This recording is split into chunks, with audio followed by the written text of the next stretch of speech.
আমি ভিতরে ঢুকাবো, একজনকে বাইরে হাত থেকে আনার জন্য চেষ্টা করছি, আরেকজনকে আমরা ভিতরে ঢুকাই। তার বলে কোন ভক্ত বলে কারে কাতর মারছে, তার বিরুদ্ধে কেস করে অনেক চেষ্টা করছে। এখন ভাই এগুলো অহংকার করে আপনি মন খারাপ করে তো লাভ নাই। আপনি বলতেছেন সে কিছু জানে না, সে ভক্ত, সে বলতেছেন তো বলতেছেন, কিন্তু ভদ্রলোক যেখানে যায় রাতে 3টা বাজলো মানুষ হয়, 4টা বাজলো মানুষ হয়, 1-2জন মানুষ না, লাখে লাখে মানুষ।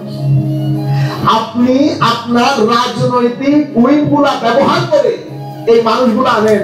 এক জায়গায় প্রোগ্রাম হলে পুরো বাংলাদেশ থেকে মানুষগুলো আসলে স্বাভাবিক 1-2 লাখ 3 লাখ মানুষ হয়ে যায়, 10-15 লাখ কতগুলো জায়গা বাংলাদেশে নেই, এগুলো বাকুয়াস কথাবার্তা। এখন আপনি তো পুরো রাজনৈতিক শক্তি ব্যবহার করেন, কিন্তু আমার এই ভদ্রলোক আপনি বলতেছেন এই কিছু জানে, আমি বলতে ঠিক আছে জানা বন্ধ, ঠিক আছে বন্ধ, কিন্তু ও যেখানে যায় রাতে 3টা হইলে মানুষ 2 লাখ পায়। এখন ওরে কেমনে ব্লক করা যায়? আপনি আসার জন্য ওরে ব্লক করে দিতে হবে, এত ভয় আপনার? আপনারা এতগুলো মানুষ মিডিয়ার মধ্যে কাজ করতেছে, শুধু আমার পক্ষ থেকে ফারুকী সাহেব একজন, আপনি লোক নিতে পারেন নাই, জবাই করে মেরে ফেললেন ফারুকীকে। আপনি বলতেছেন না আমাদের সবাই একসাথে হতে হবে, ইউনিটি। ওই ইউনিটি কেমনে হবে? আপনি একজনকে গলায় ছুরি দিয়ে হত্যা করে আপনি যদি ইউনিটির কথা বলেন, কোন ইউনিটি, কোন জায়গায় ইউনিটি আমার ভাই?